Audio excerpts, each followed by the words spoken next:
হেৰা শুনিছানে? শুনিবলৈ ঘৰখনত মইহে আছোঁ। কোৱা।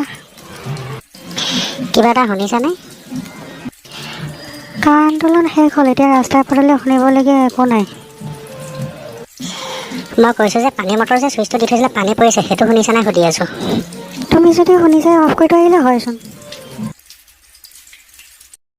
লাট চাহেবৰ জীয়েক, যোৱা মাহত লাইটৰ বিল কিমান আহিছে? ক'ৰ পৰা দিছোঁ, কেনেকৈ দিছোঁ, নাই একো খবৰেই নাই। প্ৰথমে কা আন্দোলনে খালে, তাৰপিছত কৰোণাকৈ কিমান বছৰ গ'ল, ক'ৰ পৰা কেনেকৈ চলিছোঁ কি নাই। অকণমান মাইকী মানুহ যেতিয়া গাত পাতি ল'ব লাগে কিছুমান কথা, কিছুমান বস্তু, মানুহজনে ক'ৰ পৰা কেনেকৈ কি যোগাৰ কৰিছে, নাই।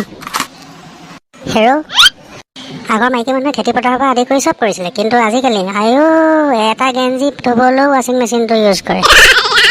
ঘেণ্টাৰ উন্নতি হ'ব। অ' দেতা ক, ইমান ডিঙিডাল কেলে ফালি আছ? নহয়, এই ঠাণ্ডা দিনটো সোমাইছে ন, বেডমিণ্টন ৰেকেট এখন লাগে সন্ধিয়া খেলিবলৈ। আচ্ছা, এই মাকতকেচোন একোপ চৰা। বেডমিণ্টনৰ ৰেকেট লাগে খেলিবলৈ।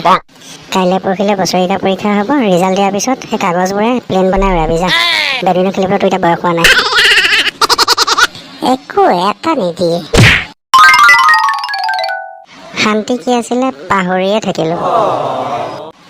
নেহা কটকীয়ে মোৰ ডিঙিত কি যে লগাই দিলে জীৱন ভৰলে। সেয়া দিনত বনাবলৈ পাকঘৰত একো নাই, দাইল আলুৰ পৰা আদি কৰি গোটেই বজাৰ কৰিব লাগিব।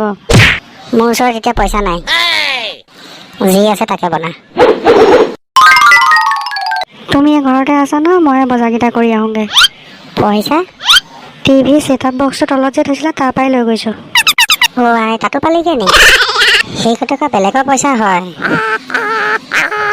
মই নাজানো, বজাৰ নাই, মই বজাৰ কৰি আহোঁ। হেল্ল', হয় শুনিছ নাই? হয় শুনচোন, আজি মাল খোৱাৰ কথা যে আছিলে কেঞ্চেল কৰি দে। এই ঘৰলৈ আলহী আহিছোঁ, আজি নাখাওঁ দে, বেলেগ এদিন খাম। এয়াই জীৱন নি বাৰু?